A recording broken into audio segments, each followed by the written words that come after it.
Okay, you ready for this? This was shocking. This was stunning. Jason Schreier reported today, embattled video game conglomerate Embracer Group is looking to sell Borderlands maker Gearbox just 2.5 years after purchasing them for $1.3 billion. Bloomberg News can confirm.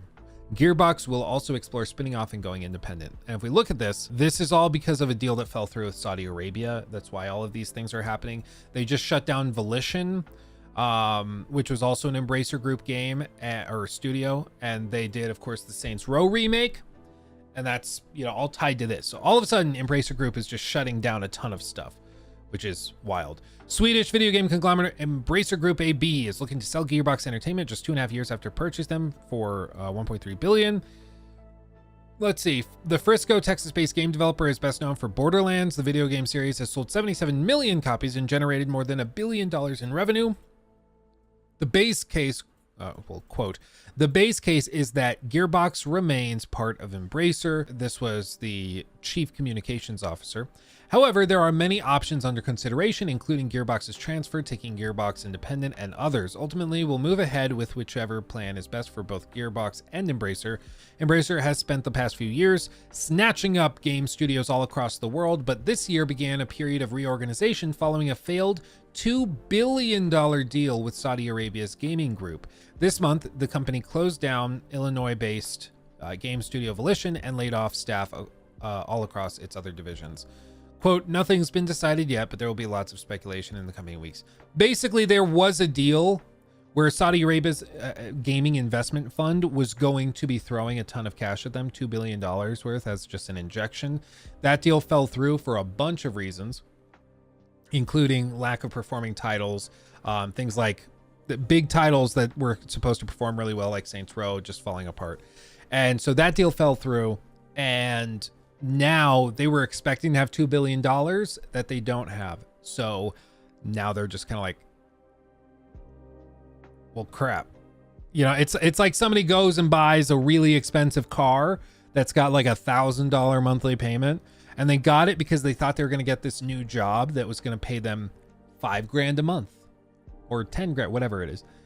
And then that job falls through, and now they're stuck at their old job where they make $2,500 a month. And so then they're like, well, crap, my new car is going to be like almost half of my monthly income. I can't afford this anymore. And so they get rid of the car. That's what they're doing by trying to get rid of this, by trying to get rid of Gearbox, is they're like, I don't think we can afford this anymore. And so they're passing it off. So it's a big deal. It's a big deal. Stefan, 10 months. Man, it feels like just yesterday was 9. Jesus. Thank you for 10 months of support. Gearbox is such an iconic studio. Imagine not knowing what to do with it. Yeah. No, it's such a bummer because they also have some incredible IP. It's just frustrating as all hell. God Emperor of Sofa King, or God Emperor Sofa King. I love it. I would laugh if Microsoft buys it after Activision Blizzard King.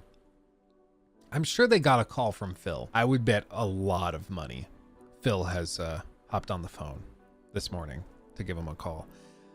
And maybe it's like, listen, fam, if you can just hold out like 6 months or a year or something, we get this Activision deal sorted, we can come and take that off your hands for you. $1 billion, that's chump change. Chump change, I tell you. For Microsoft, that's nothing. We're freaking out about this 75 billion or 69, I guess, with inflation, blah, blah, blah. But let's just say $69 billion deal with Activision Blizzard. 1 billion? That for Microsoft is like upgrading from a Grande to a Venti.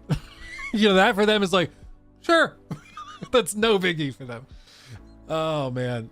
So I wouldn't be surprised at all. Again, let me be clear, because I think a lot of people misunderstand my statements that, of course, they're going to try to do that as endorsement. I don't want Microsoft to be buying all these companies. I think the gaming industry is at its healthiest when there's a lot of independent publishers and developers that are able, especially privately held stuff like Larian and companies like that. Those offer the best games typically. And I think that that's when the industry is at its healthiest. If I were God Emperor of Mankind, I wouldn't let these deals go through. but unfortunately for everybody, I'm not God Emperor of Mankind. So I don't really have a say. I don't like that this is happening, but of course, I think big conglomerates are going to swoop in and try to buy up Gearbox. Get Borderlands on Game Pass? It's a no-brainer. Sony might, because Gearbox's stuff is primed for live service and they're pouring so much money into live service. I wouldn't be shocked because Microsoft's tied up right now. Sony might approach them and just be like, hey, maybe. Monopoly, it's not really a monopoly. It's like an oligopoly. It's different. But yeah, it's when a few control the majority of the market, and that's a problem. Like I said, I don't like it. But they can, like, in the context of the gaming industry, Gearbox is actually pretty small when you compare it to all of the other huge players. You know, every time I remember that Sony is all for live service games, now I die a little inside.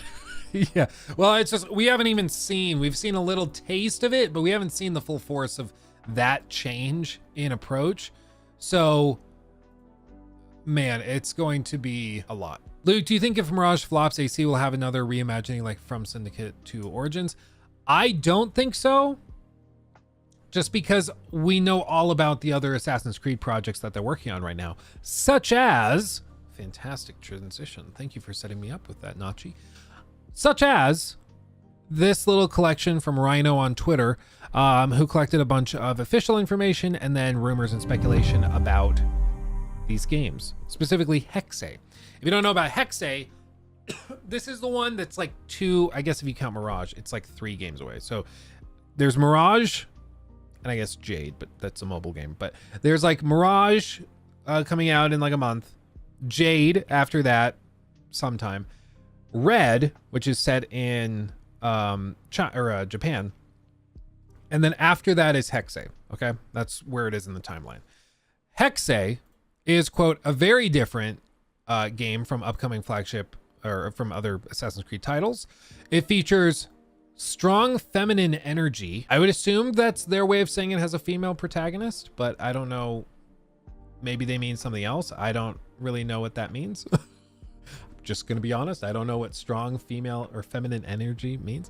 Written by franchise veteran and narrative director Darby McDevitt. This is, if you love Assassin's Creed, this is a huge selling point. The Darby's working on it. That's a big deal. Developed by Ubisoft Montreal, the team behind all of the like main titles since 07.